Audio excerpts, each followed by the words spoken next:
Du coup, sur le thème de ce soir, on a 3 intervenantes que je remercie beaucoup, donc Noélie, Séverine et Amy.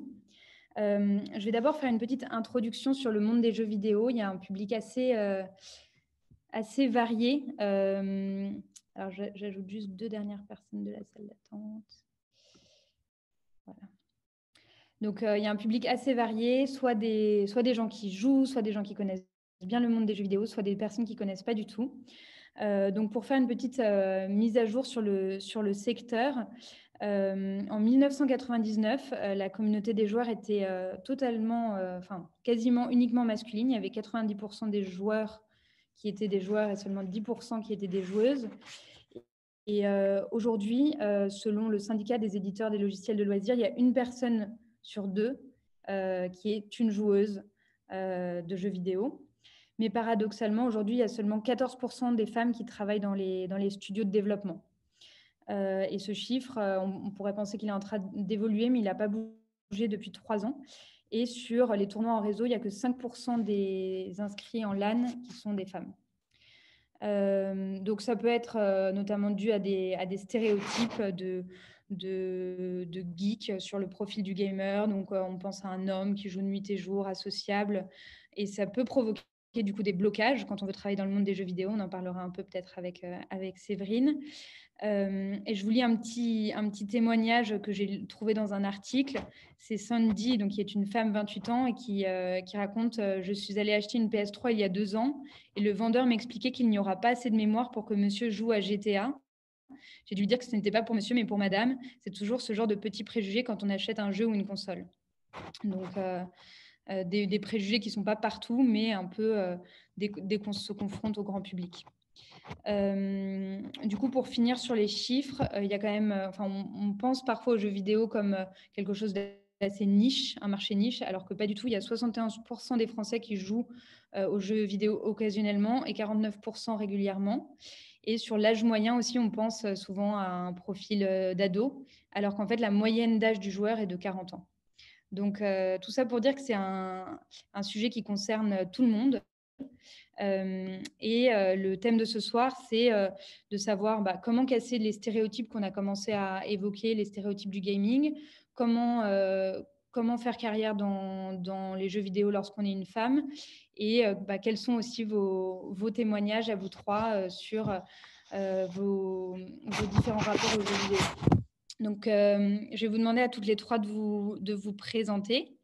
Si vous pouvez vous présenter sur déjà qui vous êtes, votre prénom, votre âge, votre parcours, votre implication dans le monde du jeu vidéo et puis aussi vos jeux préférés du moment pour inspirer. On peut commencer par toi, Noélie, si tu veux. Oui, on peut, tout à fait.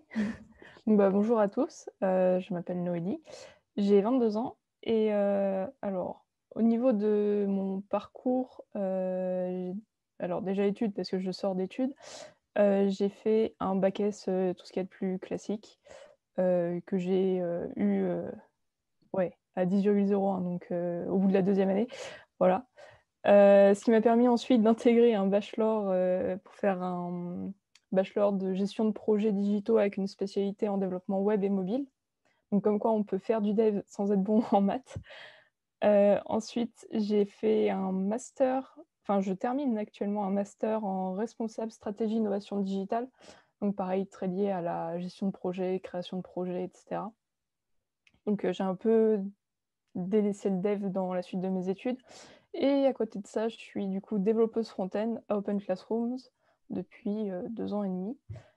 Et en plus, du coup, je suis la présidente de Gamer, donc l'association dont je parlerai plus tard, mais aussi rédactrice en chef de cette association. Et voilà. Et si, du coup, je suis une grande joueuse, on peut le dire éventuellement. Je suis aussi streameuse de façon très exceptionnelle pour la chaîne Twitch de l'association. Et au niveau de mes jeux du moment, j'admets que ces derniers temps, je ne joue qu'à un seul jeu qui est League of Legends. Il faudrait que j'en trouve d'autres, mais voilà. Ok, super. Merci Séverine. On peut enchaîner avec toi, Amy? Oui, bien sûr. Tout d'abord, bonjour à toutes et à tous. Je suis vraiment contente d'être parmi vous aujourd'hui et je vous remercie pour l'invitation et je suis aussi très contente de faire ta connaissance, Noélie. Pour commencer, je m'appelle Elena Alalen, plus communément connue sous le pseudo Amy TV, Amy, un peu comme vous voulez. J'ai 20 ans, donc je suis actuellement en troisième année de droit et de sciences politiques.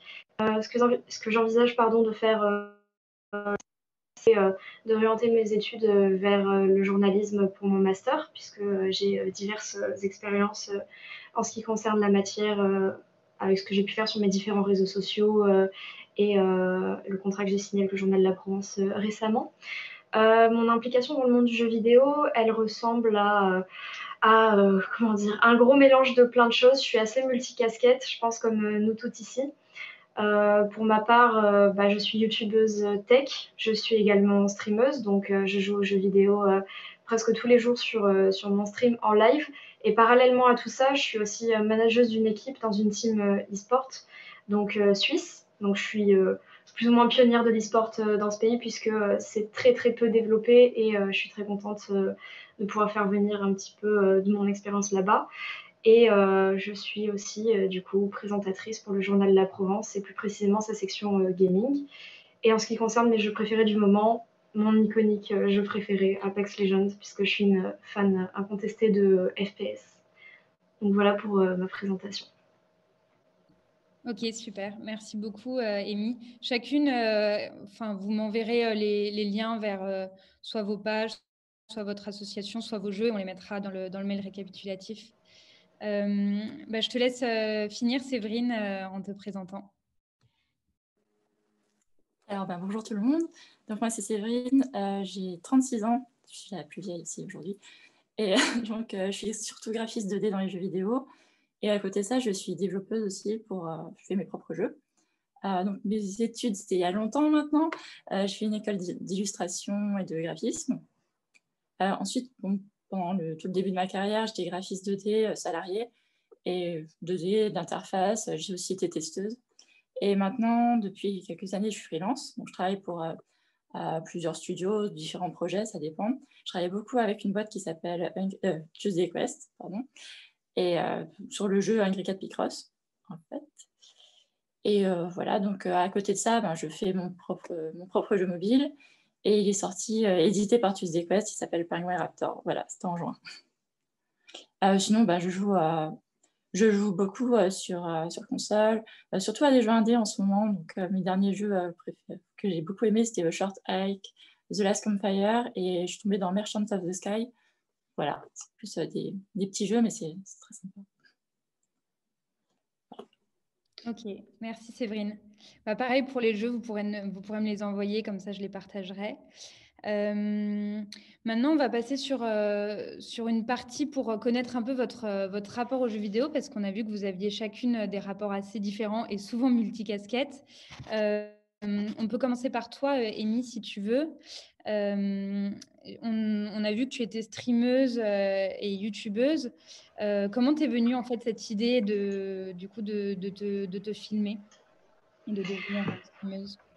Alors, j'ai pas commencé immédiatement à faire du stream et du direct. J'ai commencé d'abord en faisant des vidéos sur YouTube puisque le stream était pas fort développé à cette époque. Donc j'ai commencé à mes 16 ans, en 2016, sans le consentement de mes parents, bien évidemment, qui auraient refusé à tout prix que je me filme à cet âge-là. La condition qui a été posée par mes parents pour que je puisse afficher mon visage sur Internet et me mettre en scène, faire des vidéos, était de mettre en avant d'abord mes études et puis si ça fonctionnait, pourquoi pas me laisser une caméra. Donc c'est comme ça que les choses se sont passées. Moi, j'étais pas du tout effrayée à l'idée de m'exposer sur Internet. Je savais qu'à cette époque-là, il y avait pas mal de stéréotypes sur les femmes, notamment les femmes présentes dans notre univers, donc celui du jeu vidéo. Mais j'avais pas plus peur que ça, puisque je savais que j'avais pas un profil qui pouvait donner lieu à certains stéréotypes. Je sais que voilà, je me faisais pas vraiment de soucis par rapport à ça et effectivement, ça s'est traduit dans ma carrière donc j'ai pas vraiment eu de difficulté à ce niveau-là au début, quoi, même si j'ai commencé très jeune.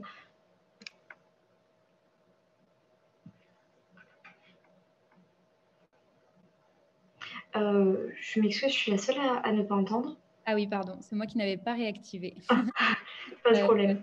Donc oui, ce que je te disais, c'est qu'on a vu que tu faisais des études de journalisme. Est-ce que, comment tu te vois évoluer dans ce milieu plus tard? Quel serait ton métier rêvé dans le monde des jeux vidéo? Comment tu te vois évoluer avec cette passion forte que tu as? Alors, ce sont des objectifs qui se sont développés du coup au fil de mes expériences sur Internet. Au départ, c'était uniquement pour partager quelque chose avec une communauté. Il n'y avait vraiment aucun objectif particulier dans le monde du jeu vidéo. Mais finalement, bien sûr, bah, j'y ai pris goût, j'ai été conviée à certains événements et de fil en aiguille, j'ai un petit peu plus marqué mon empreinte dans ce milieu. Donc, c'est là que s'est éveillée cette envie de faire quelque chose. Moi, en l'occurrence, mon objectif, c'est de... j'en ai plusieurs. Si, si je peux me permettre, j'en ai pas qu'un seul, mais pour en citer deux, ce serait de faire évoluer l'e-sport de manière générale dans des pays francophones dans lesquels il ne serait pas forcément développé, comme la Suisse par exemple. Et mon second objectif, ce serait de présenter des événements e-sport de type LAN, de type compétition, ou même des journaux télévisés, pourquoi pas, autour de l'univers du jeu vidéo. Ça, c'est mon objectif et c'est pour ça que je fais ces études. Donc, voilà. Ok, super intéressant. Et tu as l'impression que ça se démocratise peu à peu, justement, de commenter les tournois de LAN. Est-ce que ça pourrait intéresser les grands quotidiens, les quotidiens régionaux, par exemple la Provence avec lesquels tu bosses? L'impression que ça devient un sujet? Ouais, très clairement. En fait, on remarque que l'univers du jeu vidéo, depuis quelques années, est en très forte expansion et ça s'est traduit dans les statistiques que vous avez évoquées au début, justement. Donc, c'est la première source de divertissement pour nous. Donc, voilà, c'est pas du tout négligeable. En ce qui concerne le fait d'être une fille, de pouvoir se frayer un chemin dans ces objectifs que j'ai cités, je pense pas du tout que ce soit un obstacle dans la mesure où justement on a besoin de présence féminine et les médias ne sont pas du tout hostiles à notre présence, bien au contraire, ils en ont besoin. Donc, si je peux me permettre, c'est pas une si mauvaise chose que ça. On est même vraiment appelé sur le terrain. On aime vraiment prôner la mixité au sein des castes, au sein des présentations d'événements. Ça se remarque, il y a toujours une ou deux femmes présentes sur les différents. Peut-être pas le cas pour les LAN plus petites, qui n'ont pas forcément des organisations fort développées, mais au niveau international, moi je constate qu'il y a toujours une présence féminine et que tout le monde a sa place, même en backstage par exemple. Donc, moi, je pense que c'est pas forcément un souci. Bien au contraire, c'est même limite, bon, je vais pas dire un avantage, mais on recherche justement les femmes dans ce milieu. Mm. Oui, complètement. On voit que les choses sont sont en train de changer. Merci, Émilie. Du coup, pour avoir un avis plus de conceptrice, pour toi, Séverine, est-ce que tu pourrais nous expliquer comment tu es arrivée à ce métier et comment tu as eu envie d'aller carrément un peu derrière les jeux vidéo pour à la fois les concevoir. Donc, on a compris qu'il y avait le côté graphique avec ta formation de designeuse et le côté aussi développement. Est-ce que tu peux nous raconter comment tu es tombée là-dedans? Alors, moi, j'ai toujours joué. Donc, c'était dans les années 80 quand j'ai commencé. C'était sur des vieux PC et tout ça. Et par contre, c'est quand j'étais au collège, j'avais 13 ou 14 ans. Ouais, j'ai joué à Pandemonium de Crystal Dynamics. Et je me suis dit, c'est bon, je vais faire des jeux vidéo. Et c'était juste évident. Et voilà, à partir de là, je cherchais juste comment faire des jeux vidéo. Comme je dessinais beaucoup, je me suis dit, je vais être graphiste, c'est logique. Et donc, ouais, c'est pour ça que j'ai fait une école d'illustration. C'est pour ça que j'ai commencé en étant graphiste et c'était assez logique, en fait. Mes premières expériences, elles allaient les unes avec les autres. Je prenais de l'expérience, je cherchais un autre travail, ça allait. Mais c'est à force de travailler dans les jeux vidéo où je me suis dit, je veux les faire. Je veux en faire un complètement, de zéro. Puis à force de travailler avec des programmeurs aussi, de voir ce qu'ils faisaient et de me dire, non, mais tu peux essayer, je peux apprendre. J'ai commencé à apprendre à programmer il y a 6 ou 7 ans. Donc forcément, je n'allais pas retourner à l'école, ça me paraissait trop long. Donc je cherchais tout ce qui existait sur internet, pour essayer d'apprendre. Open Classroom, Codecademy. Il y avait beaucoup de formations web, de développement web, mais pas trop dans le jeu vidéo encore à ce moment-là. Donc j'essayais de comprendre comment j'allais pouvoir en faire du jeu. Je galérais un peu, je faisais beaucoup de tutos Unity aussi. Et en fait, en 2017, j'ai découvert gamecoder.fr, qui est une formation en ligne de jeux vidéo. Et franchement, c'est celle qui m'a permis de relier un peu tous les points et de comprendre comment j'allais pouvoir faire ce que je voulais et de commencer mes premiers prototypes et tout ça. Donc voilà, donc j'ai commencé à faire les game jams de l'école, à faire des mini-jeux et à commencer à réfléchir à un plus gros projet. Par contre, comme au quotidien, je travaille avec Unity en tant que graphiste. C'est du coup John de Tuesday Quest qui est un peu devenu mon professeur en programmation et qui m'aide à faire le jeu en Unity avec du C# depuis 2 ans. Voilà. Donc c'est vraiment à force d'en faire qu'on va en faire encore plus peut-être. Ok. Et du coup, toi, tu es plutôt sur les jeux vidéo mobiles, du coup, c'est bien ça Oui, en tant que développeuse, oui. Parce que j'ai quand même pour l'instant un niveau très junior et comme je travaille toute seule, je fais tout. Je pense qu'un jeu mobile, ça reste plus gérable sur toute la production parce que sinon, on a très vite besoin d'être plusieurs, toute une équipe. Tant qu'on est tout seul, on peut quand même pas. On est limité par son temps. Ok. Et est-ce que tu pourrais nous faire pour les personnes qui sont là, qui aimeraient travailler dans le jeu vidéo, est-ce que tu pourrais nous faire un rapide panorama des métiers possibles qu'il y a dans le jeu vidéo? Alors moi, je pense je dirais qu'il y a 6 grandes catégories à peu près. Donc déjà, il y a le management et de la gestion de projet. Ensuite, il y a le game design, donc tous les designers qui vont concevoir les jeux, la programmation, le développement, les graphismes, donc 2D, 3D, le test et la communication, le marketing. Donc après, selon les tailles des projets ou des équipes, ça va se diviser en plein de métiers différents. Dans des grosses boîtes, il y a des level designers pour un peu tout, je cherche des exemples, des techniciens, des directeurs techniques, beaucoup de métiers qu'on ne va pas retrouver dans des petites équipes où là, on est tous un peu des couteaux suisses et on touche à tout. Voilà. Ok. Et pour toi, à quel point c'est différent de jouer et de créer? Est-ce qu'il n'y a pas des moments où, du coup, comme c'est aussi ta passion, t'en peux plus des jeux vidéo ou Pour moi, jouer, c'est reste du divertissement. Donc, on s'amuse, on se détend. C'est quelque chose qu'on fait après le travail, on va dire. Sauf évidemment si on en fait son métier de streamer ou de journaliste. Mais par contre, faire un jeu, je pense que ça demande plus d'investissement, niveau énergie, niveau temps, surtout niveau temps en fait. C'est très gourmand. Et puis, il faut aimer créer. Donc, c'est pas du tout, pour moi, c'est pas du tout pareil. C'est un peu. Attention, je vais faire une métaphore nulle. On peut aimer manger des gâteaux, mais on n'est pas obligé d'avoir envie d'être pâtissier, quoi. Donc, Okay. voilà, c'est pas la même chose. Et tu as eu des bons retours du coup, sur tes jeux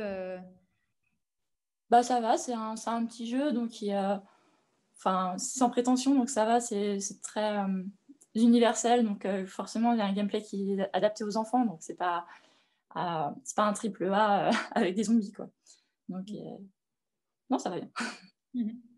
Ok, super. Du coup, je propose de passer à Noélie, donc qui est, comme tu l'as dit, à la fois présidente et rédactrice en chef de Gamer. Est-ce que déjà tu peux nous présenter l'association et nous expliquer quelle est sa mission? Oui, tout à fait. Je vois qu'il y a beaucoup de personnes de Gamer justement dans la liste des participants. Gamer, du coup, c'est une association qui a été fondée en 2017, qui a pour but en fait de promouvoir la mixité dans les domaines de l'e-sport, du jeu vidéo et de l'audiovisuel. Et ça passe par proposer un espace sain pour tous les joueurs et pour toutes les joueuses. Ça passe aussi par des actions de communication, des événements, les articles qu'on écrit aussi, ou même les streams qu'on fait. Enfin, ça passe par de nombreuses choses qu'on fait au quotidien. Et en fait, notre objectif, c'est d'amener un dialogue en fait, autour de plein de problématiques liées aux jeux vidéo et d'essayer d'améliorer l'image des joueuses en dénonçant notamment les préjugés et en essayant de changer les mentalités, dominantes, qui sont très, très présentes encore maintenant. Et notre objectif, ouais, c'est vraiment on aspire vraiment en fait à offrir des perspectives d'avenir à la diversité dans le monde du jeu vidéo en général. Ok. Et du coup, ça t'est venu comment cette idée de t'impliquer dans cette association? Est-ce que tu as eu une expérience personnelle ou est-ce que cette cause te tenait à cœur? Comment ça t'est venu? Alors, ça m'est venu d'un constat, mais plus lié à mon domaine, d'études, à ce moment-là, qui était, la tech. On était 4 filles sur une promo de 35. Pareil dans l'école, toutes les promos, dès qu'on allait dans le domaine de la tech, il y avait de moins en moins de filles et j'avais déjà commencé à faire des initiatives au sein de mon école avec, d'autres étudiantes. On montait des cycles de conférences, enfin, on faisait plein de trucs à ce niveau-là pour essayer d'amener plus de femmes dans la filière technologique, enfin tech de notre école et après ce constat-là, je me suis dit: «Mais en fait, c'est exactement la même chose dans le jeu vidéo» Hmm. et j'écrivais pas mal à ce moment-là et j'avais postulé du coup chez Gamer pour, entrer en tant que rédactrice à l'origine. Ok. Voilà. Et est-ce que tu as l'impression, comme pouvait le dire Rémi, que les choses sont en train de changer, qu'au niveau des représentations, on demande plus de filles, que ça peut être aussi une chance, une opportunité d'être une fille? Est-ce que tu vois une évolution depuis que tu t'es engagée là-dedans? Il y a une certaine évolution qui a été faite. Après, ça pourrait être encore mieux, en fait. Hmm. Parce enfin, je pense qu'on va en parler par la suite, mais en 2014, il y a eu, le Gamergate. Sauf qu'on est en 2020 et il y a des choses qui ont toujours pas changé, qui ont Hmm. toujours pas évolué et pour moi, en fait, en 6 ans, on aurait pu faire beaucoup plus, beaucoup mieux. Hmm. Donc ça change, mais pas assez vite selon toi. C'est ça. Ok. Et plus du coup sur ton rapport aux jeux vidéo, là tu es chez Open Classroom, donc plus sur le côté pédagogie, tech. Est-ce que toi tu te vois travailler dans le monde des jeux vidéo personnellement? Avec tout ce qui se passe ces derniers temps, de moins en moins. Après, c'est un secteur qui m'attire, mais enfin, je pourrais éventuellement travailler dans le secteur du jeu vidéo, mais plus sur des métiers de gestion de projet que vraiment technique. Parce que, bon, bah, je suis développeuse, front. Je peux faire des petits jeux en JavaScript, mais ça va pas non plus être, quelque chose qui va me plaire, je pense, à faire, tout le reste de ma vie. Ok. Ok. Bah, merci beaucoup. Du coup, on va passer au moment d'aborder le grand thème de notre conférence, être une femme dans le monde des jeux vidéo. Le nom de la conférence porte même le nom, le titre de Peut-on être gameuse et féministe. Donc, justement, Noélie, on va enchaîner avec toi, comme tu travailles dans cette association au jour le jour et que où tu as écrit des articles là-dessus. Est-ce que tu as des chiffres à nous partager sur la place des femmes, sur les harcèlements sexuels qu'il peut y avoir et les idées reçues? Ça marche. Bah, au niveau des chiffres, c'est quand même très, très compliqué d'en trouver des spécifiques parce que la majorité des cas ne sont pas forcément recensés ou enfin, ça glisse, on peut dire. Par contre, au vu de tous les témoignages qui ressortent, que ce soit sur Reddit, sur, Twitter, sur, enfin, tous les réseaux possibles, on peut presque affirmer qu'en fait, au moins 3 joueuses sur 4 ont déjà été victimes de comportements sexistes durant une partie de jeu multijoueur. Il y avait un très bon article de BFM TV sur, le sujet en question qui expliquait que 75 des femmes qu'ils avaient j'ai plus l'échantillon exact en tête, mais 75 des femmes qui avaient été, contactées pour l'article, il me semble, avaient déjà rencontré des comportements sexistes, voire qui allaient jusqu'à du harcèlement sexuel, sur Overwatch notamment. Ok. Ce qui est quand même, assez impressionnant mine de rien. Ouais. Du coup, pour faire la transition avec Amy qui stream, est-ce que toi, Amy, tu as eu l'impression d'avoir été victime de ces harcèlements? Quel est ton témoignage là-dessus?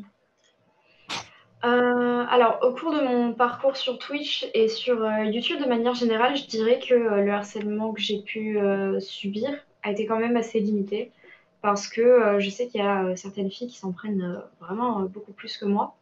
Là où j'ai ressenti une forme de harcèlement, et ça va être, ça risque d'être très personnel ce que je vais dire, mais c'est la seule chose à laquelle je pense en termes d'événements de ma vie qui peut me faire penser à une forme de harcèlement que j'ai subi.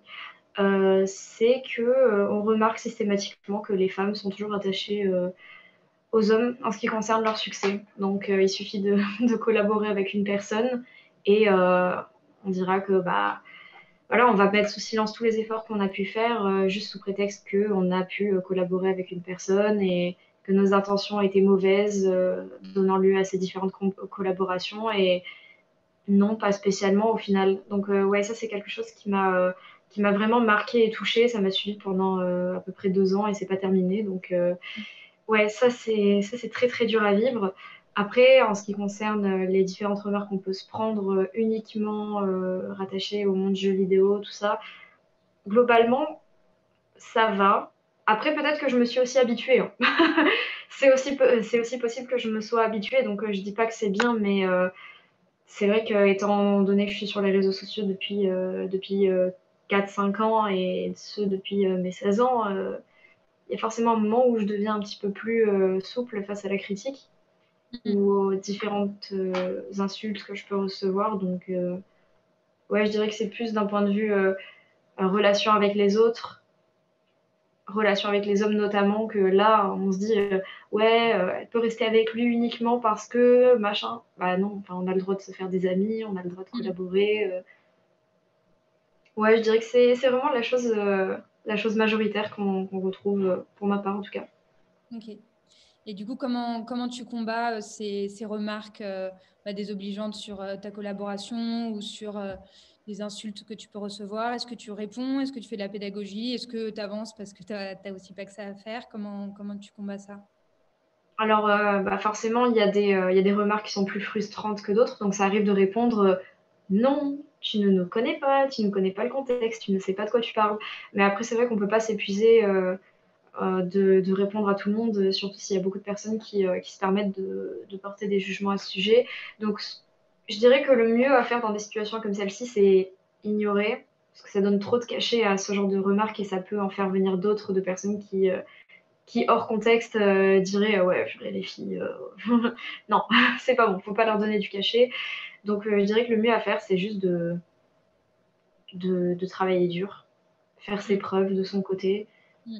Et de toute façon, avec un peu de temps, ça finira toujours par ressortir plus que ce type de remarques et c'est ce qui importe le plus. Ok. Ouais.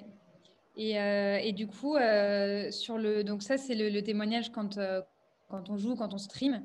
Et Séverine, toi, de ton côté, dans le monde du travail, quand on travaille dans les jeux vidéo, est-ce que tu retrouves ce milieu sexiste? Est-ce que tu as l'impression, là aussi, que les choses sont en train de changer, qu'elles stagnent?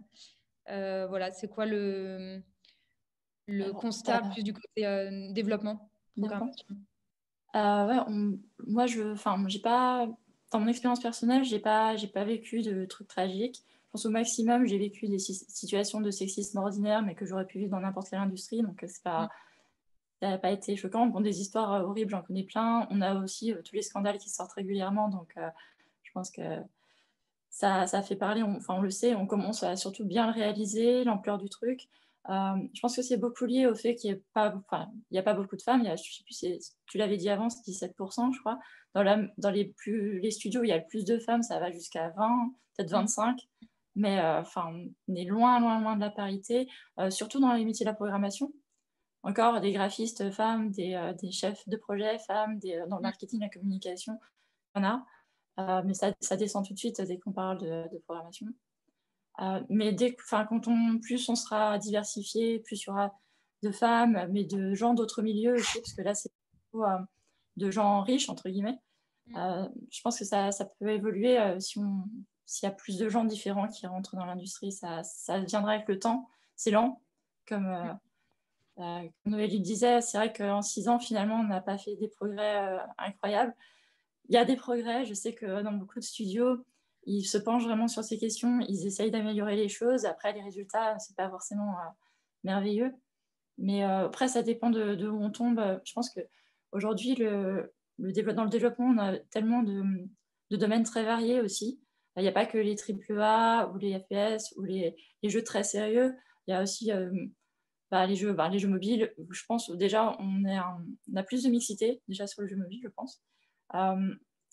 Les jeux éducatifs. Il y a tellement une gamme très large de production. On peut trouver de tout et on peut tomber sur des cons partout aussi. En fait.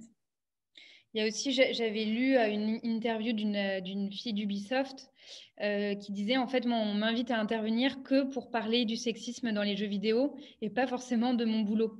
Et donc, il y a aussi une histoire d'image où, en effet, faut dénoncer ces scandales, ce sexisme.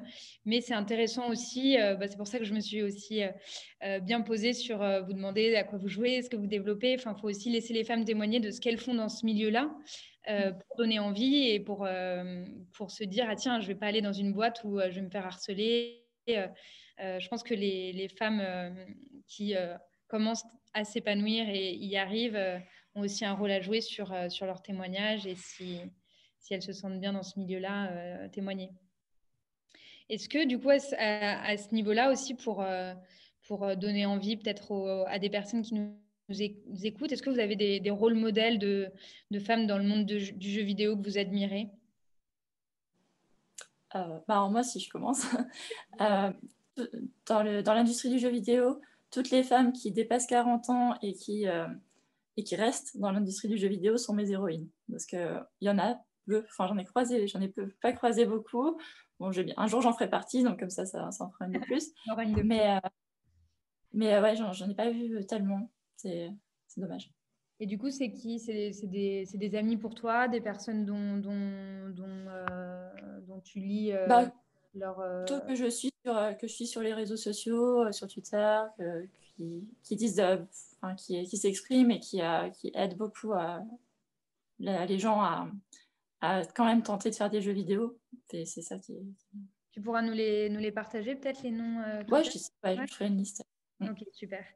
Et il y a un système de réseau, justement, je sais que, du coup, sur le développement de manière globale, tu as Ladies of Code, Duchesse, des choses comme ça. Est-ce que dans le développement du jeu vidéo, il y a des réseaux de femmes d'entraide ou de partage? Alors, moi, je n'en connais pas, en tout cas, à part Women in Games, mais je ne sais pas si ça correspond. Ouais, si, ouais, par exemple. Après, il y a Gamer dont Noélie fait partie, mais ce qui est pas mal avec Ladies of Code, c'est souvent des communautés un peu plus informelles où on se partage soit des tips de tech purs, des événements où intervenir, des choses comme ça. Noélie, toi, tu en as peut-être en tête des... Je me permets rapidement. Ouais. Gamer, on n'est pas vraiment sur la pratique professionnelle, on n'est pas sur la pratique très professionnelle du jeu vidéo, on est plus sur la pratique casual e-sport.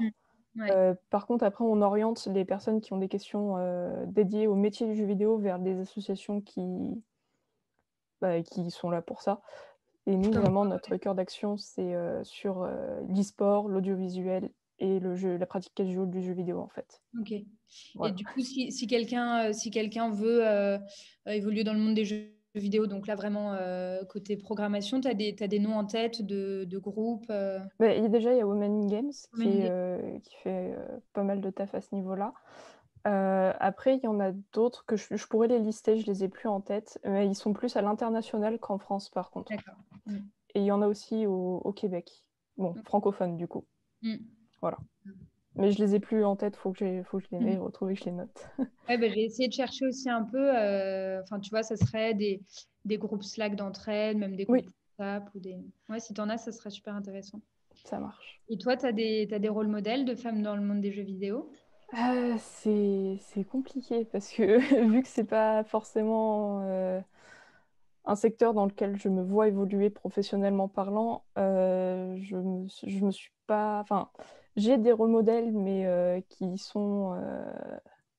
datent des années 80. Ça Des, marche aussi, ça des serait très qui? grandes programmeuses des années 80, mais après, c'est plus vraiment pour tout le travail qu'elles ont fait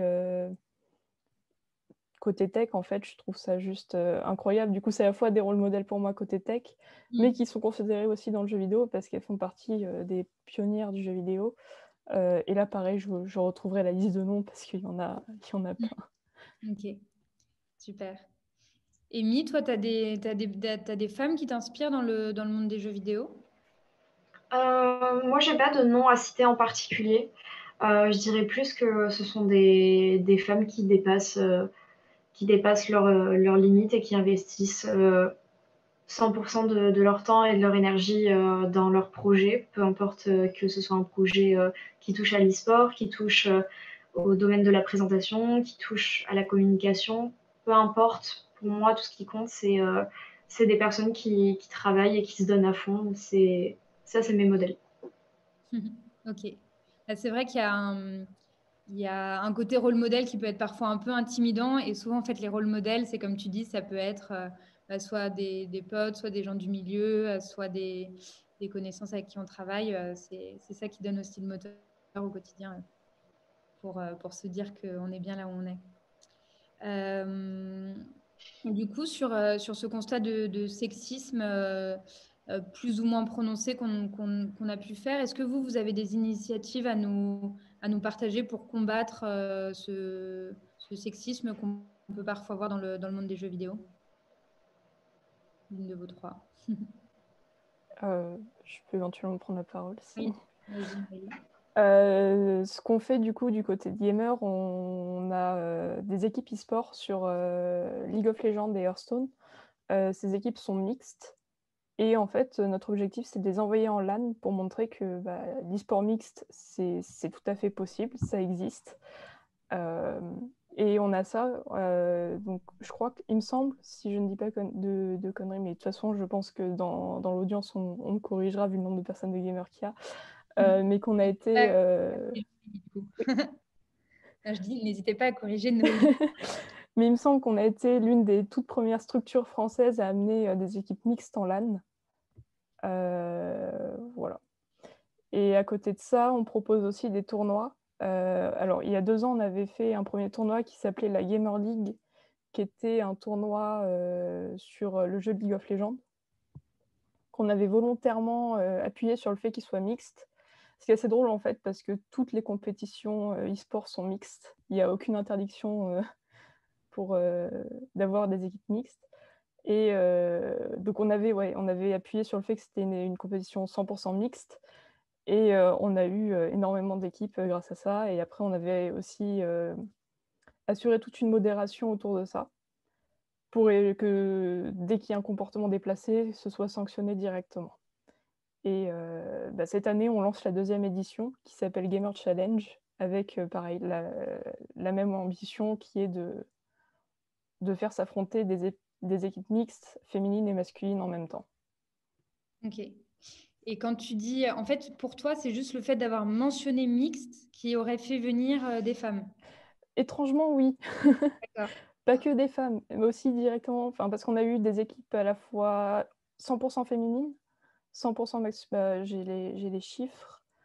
On avait eu 31 équipes masculines, 6 féminines et 5 mixtes. D'accord. Et quand tu dis mixte, du coup, c'est hommes bien et femmes. réparti. Hommes et femmes bien répartis.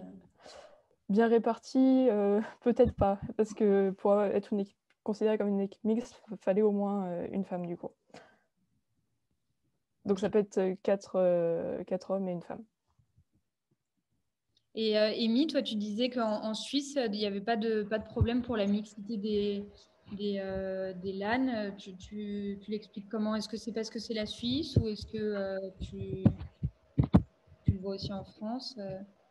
Alors concernant la Suisse, c'est pas ce que j'avais expliqué. Au contraire, j'avais expliqué que justement l'e-sport était fort sous-développé comparé à ce que nous, on connaît en France. Il y a très peu d'organisations qui organisent des tournois sur les différents jeux en vogue ou d'autres qui sont un petit peu moins joués.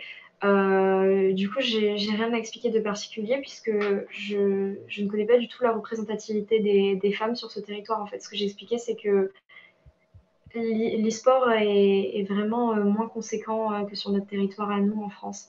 Ok. Et en France, pour toi, il est assez mixte. Comment tu vois comment faire si on voulait le rendre plus mixte Alors de là, à proposer des idées pour savoir comment est-ce que les choses pourraient changer, je pense que ça part aussi d'une initiative personnelle. Donc je pense que le fait que les exemples de femmes qui réussissent dans un domaine qui peut intéresser d'autres mais qui n'osent pas forcément, ça peut déjà être un modèle qui peut en inspirer d'autres. Donc je pense que tout simplement pour les femmes qui sont très intéressées par le fait de progresser dans ce milieu, le fait de donner le meilleur de soi, de progresser dans ce monde et de prouver à d'autres que c'est possible, je pense que c'est quelque chose qui va permettre de modifier un petit peu les mœurs du côté des femmes. Moi, j'ai été motivée parce que forcément j'avais des modèles féminins comme on l'a expliqué et j'ai vu que les gens n'étaient pas forcément hostiles au fait qu'elles soient présentes dans une industrie. Donc je me suis dit, bon, pourquoi pas. Comment? Tu t'es dit pourquoi pas, j'y vais, je tente quoi. Oui, voilà. Voilà, c'est ça. Et je remarque que de plus en plus, il y a il y a des formations qui sont proposées en France et qui sont du coup ouvertes à tous et à toutes. Donc peut-être que statistiquement, moins de femmes se présentent dans ces formations, mais elles ressortent généralement avec un poste donc, dans le monde du jeu vidéo. Donc je pense que les écoles ont peut-être un rôle à jouer là-dedans.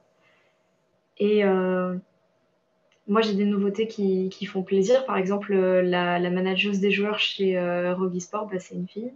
Donc la relève est bien assurée et je suis contente de voir de plus en plus de femmes qui sont hyper motivées, hyper inspirées dans différents domaines, pas que dans l'e-sport, pas que dans le fait d'être derrière des joueurs. Il y a plein d'autres univers. Hein. Il y a le domaine de la création de jeux vidéo, il y en a des tas. Mais je pense qu'au niveau des écoles, ça peut être important de proposer aux femmes des postes, de leur proposer des rôles à assurer qui peuvent les inspirer et le parcours des femmes qui ont fonctionné peut aussi avoir un effet bénéfique sur elles. Donc, pourquoi pas les mettre en avant dans les médias, ce genre de choses, quoi. Moi, je pense que ça peut être une bonne idée. Ok. Toi, Séverine, tu vois des choses à mettre en place pour combattre des stéréotypes qu'il peut y avoir dans le monde des jeux vidéo? À mettre en place, je ne sais pas trop. Je pense que vraiment ça va évoluer parce que ce que disait Amy, que en montrant des femmes, plus on montre de femmes, plus peut-être les élèves vont avoir envie de rentrer dans le jeu vidéo. Et à force, ça va se régler par soi-même. Pour l'instant, je crois que les chiffres, ça s'améliore pas trop en école de dev.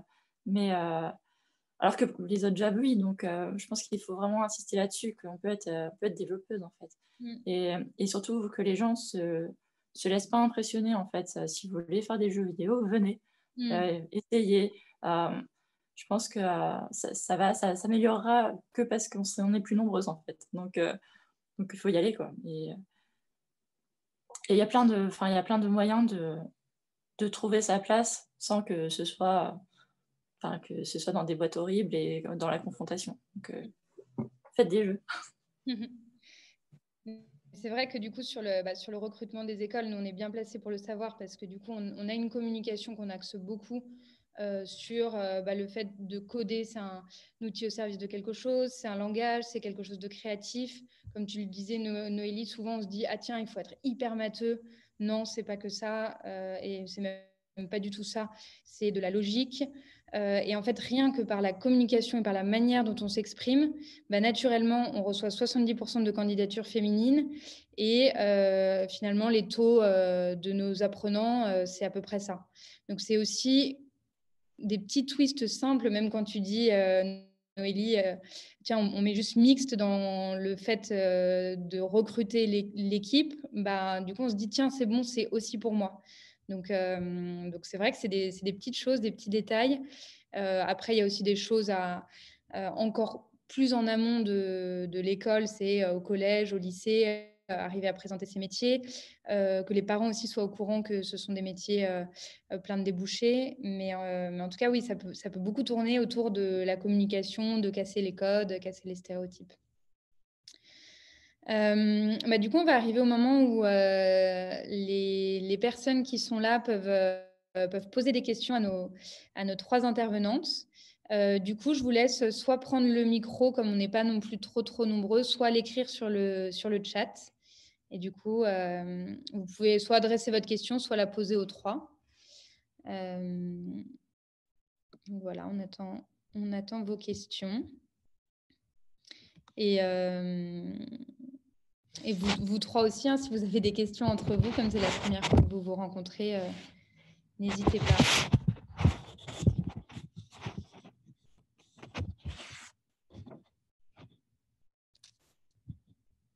Sinon, vous avez déjà été hyper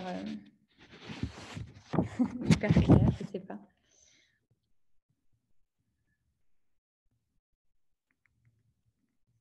Alors, du coup, je lis la question de Lise. Bonsoir, vous n'avez pas parlé de féminisme alors que c'est le titre de votre conférence. Comment vous positionnez-vous par rapport au féminisme pour les 3 intervenantes? Oui, c'est vrai. Merci Lise, c'est une bonne question. On a parlé de la place des femmes, mais on n'a pas parlé de l'engagement féministe en tant que tel. Donc, c'est une très bonne question. Je vous laisse répondre toutes les 3.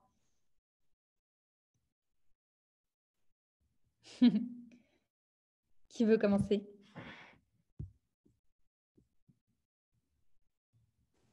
Alors, je réfléchis en même temps, mais moi, je suis féministe de base, en fait. C'est simple. Enfin, pour moi, c'est évident. Il y a des, on n'a pas l'égalité, donc tant qu'on n'aura pas mieux, il faudra forcément être féministe.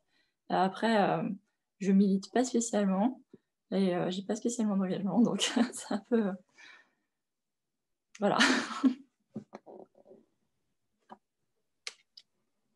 Merci Séverine. Rien déjà en participant à cette conférence, tu nous partages déjà ton expérience.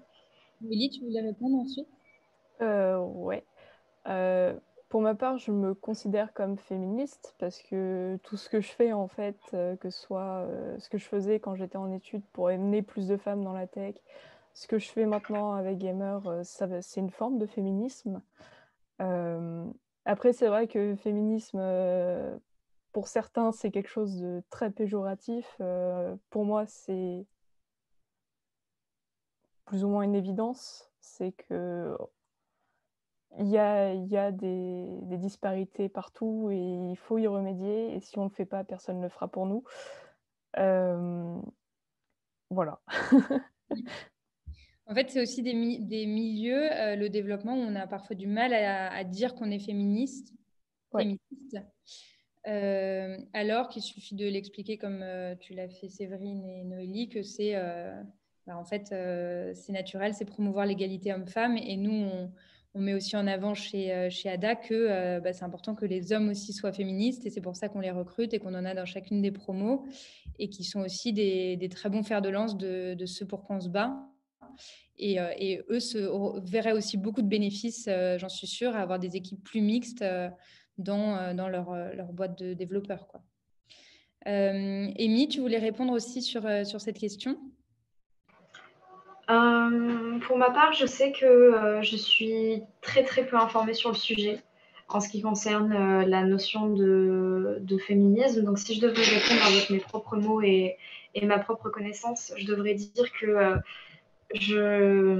comment dire, c'est assez compliqué de répondre à ça étant donné qu'on ne connaît pas trop le terme de manière générale. Moi, je sais que c'est pas un sujet qui me parle énormément, mais la seule chose que je peux dire, c'est que je prône l'égalité homme-femme. Je prône pas forcément le fait qu'on veuille absolument mettre en avant des femmes, mais je mets en avant le fait que on doit les considérer et les traiter de la même manière que les hommes.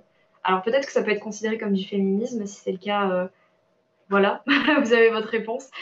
Mais ouais, pour moi, l'égalité homme-femme, c'est la chose la plus importante. Et j'irai pas jusqu'à dire que faire des discriminations positives ou des choses comme ça serait une bonne chose, puisque je suis pas pour ça. Donc voilà un peu où je me situe par rapport à la question. Ok, merci. Lise, je pense que tu as ta réponse. Je peux répondre maintenant à Jackie. J'aimerais savoir si Séverine trouve le temps de jouer tout en créant des jeux. Oui. Oui. Mais après, voilà, ma vie tourne un peu autour des jeux vidéo, j'ai l'impression, entre je joue, je crée des jeux, je regarde des gens jouer, donc bon, oui, je joue aussi. Voilà.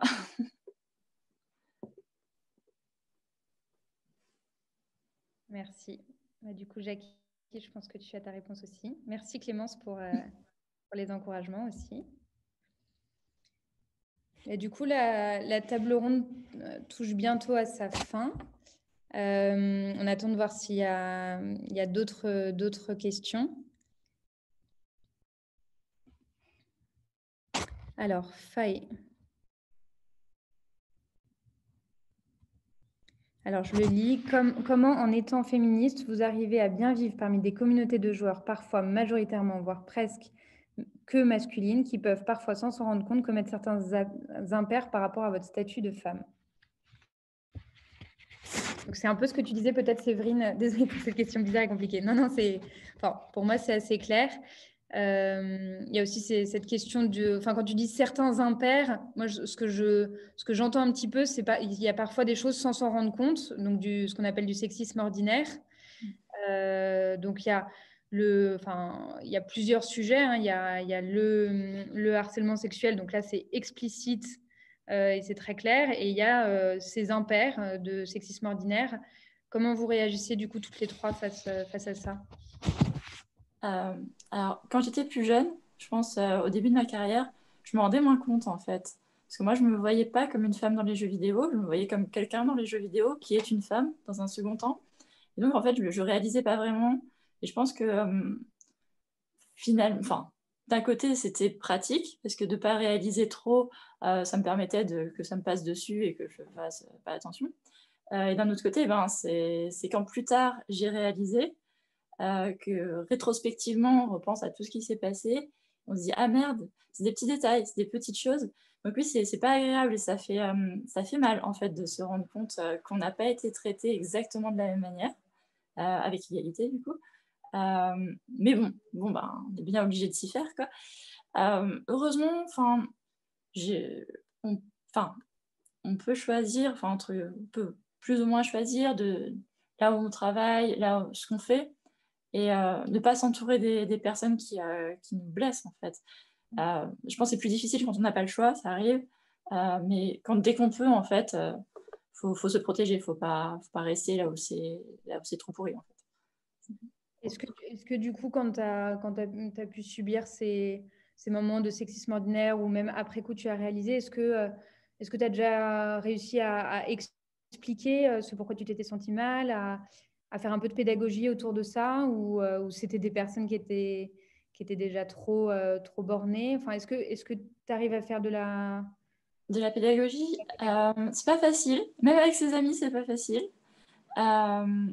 Avec les personnes concernées, je pense non, parce qu'en général, j'ai plus de contact, donc ça s'arrête. Mais ouais, non, c'est vraiment pas facile en fait d'expliquer des choses-là. Il faut trouver les mots. Je pense que moi, si je rentre dans ces débats, je rentre très vite dans l'émotion, donc ça marche pas très bien. Donc franchement, je salue les gens qui arrivent à bien exprimer, à s'exprimer sur ces sujets, qui arrivent à bien expliquer et en restant calme et surtout, non, vraiment, bravo à elle, bravo à eux. Du coup, je vais faire un petit de pub détourné. Peut-être pour toi, Séverine, je t'enverrai le lien.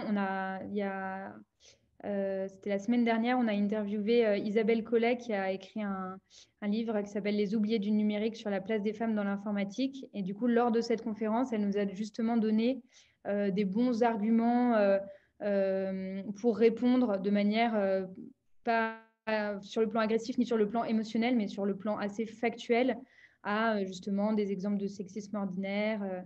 Ok, merci Faye. Ouais, je vous l'enverrai en lien par mail. Et du coup, c'était hyper riche parce que c'est des choses concrètes avec lesquelles on repart et on se dit, bon, tiens, la prochaine fois que j'entends cette phrase, je saurai quoi répondre, quoi. Mais je suis d'accord avec toi, sur le coup, c'est pas facile. On reste juste sur la question de Faye. Pour les autres, est-ce que vous avez des choses à dire sur ces impairs et sur ce sexisme ordinaire que vous avez pu connaître? Et du coup, je rejoins ce que disait Séverine. C'est vrai que par moments, bon, c'est compliqué, mais il y a des personnes avec qui la pédagogie fonctionne. J'ai réussi à le faire avec certains de mes amis.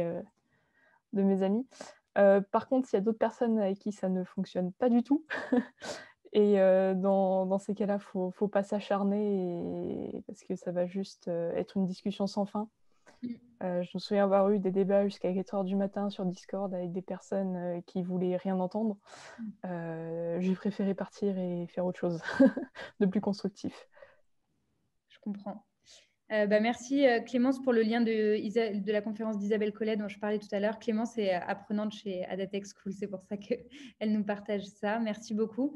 Et justement, sur ce que tu dis, Noélie, et sur ce que tu disais aussi, Amy, sur les commentaires que tu peux recevoir, Isabelle Collet disait au début, et je trouvais ça intéressant et déculpabilisant, qu'il faut choisir ses combats, qu'il y a des personnes qui peuvent se montrer un minimum intéressées et qui ont envie de connaître des choses, de changer d'avis, et d'autres personnes où malheureusement on ne peut pas être sur tous les fronts. Et si elles sont butées et si leurs arguments tournent en rond, au bout d'un moment, sauf si on a envie de passer toutes ces nuits à 4h du mat à répondre, parfois c'est très tentant, je suis d'accord, faut parfois laisser tomber, quoi. Amy, tu avais quelque chose à dire sur le sujet du sexisme ordinaire? En vérité, ouais, sur mon stream, c'est déjà arrivé des tonnes de fois qu'il y ait des mecs qui passent et qui lâchent des commentaires du style ouais, t'es nul aux jeux vidéo, tu serais meilleur à la cuisine. Mais moi, ça me fait juste exploser de rire parce que c'est tellement nul comme phrase. Je peux même pas me vexer tellement c'est nul. Dit comme ça, en fait, je sais pas, c'est à mi-chemin entre peut-être de l'humour un peu relou et quelque chose qui est vrai. Donc, ne sachant pas faire la différence entre les deux, je préfère partir du principe que c'était juste une blague. Et voilà, je suis morte de rire. Ça m'a fait très plaisir ta réflexion.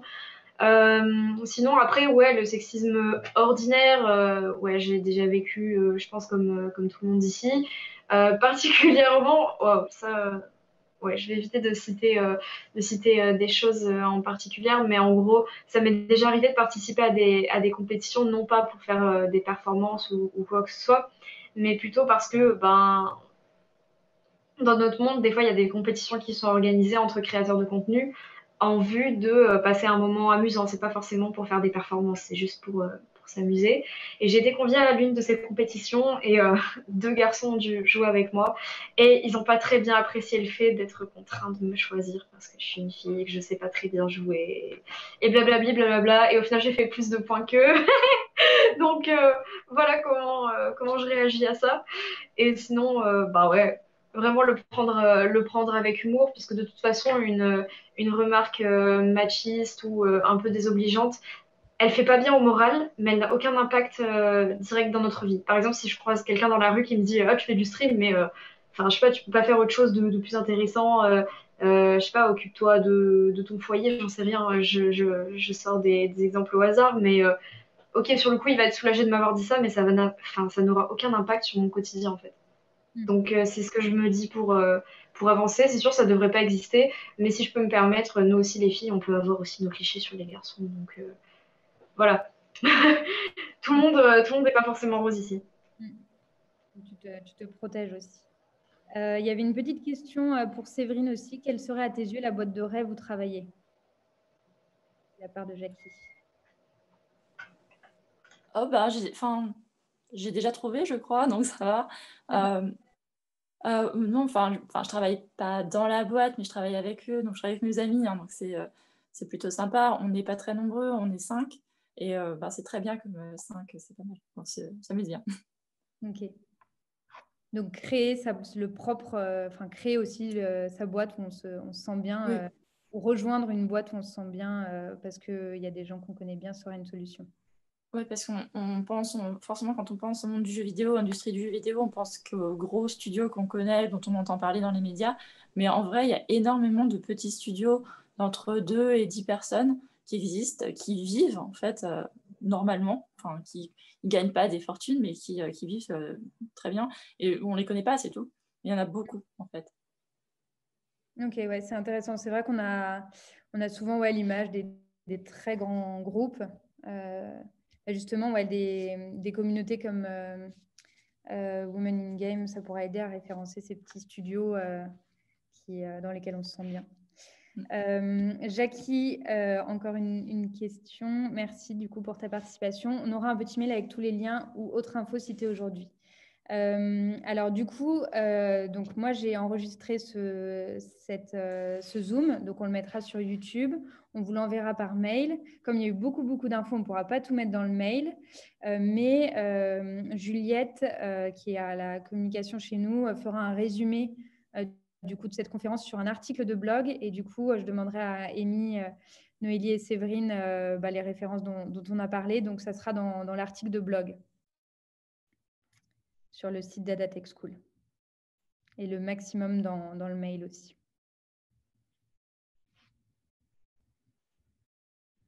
Voilà, du coup, il est 19h35, donc la table ronde touche à sa fin. C'était hyper riche et très intéressant. Merci beaucoup à toutes les trois. C'était un plaisir d'animer ça et d'entendre vos témoignages. Merci aussi à l'audience, à vos questions. Du coup, continuez à suivre notre Eventbrite si ce type d'événement vous intéresse bien. On essaie d'en organiser un par semaine, à chaque fois sur des choses très différentes. Le prochain, ça sera différentes manières d'être développeuse. Donc, être développeuse soit en freelance, soit dans des très grands groupes, soit dans des startups, soit carrément en digital nomade, donc être développeuse depuis l'autre bout du monde. Donc, je vous laisse vous inscrire si ça vous intéresse sur notre Eventbrite. Et en attendant, je remercie beaucoup nos trois intervenantes et puis je vous souhaite à toutes et à tous une bonne soirée.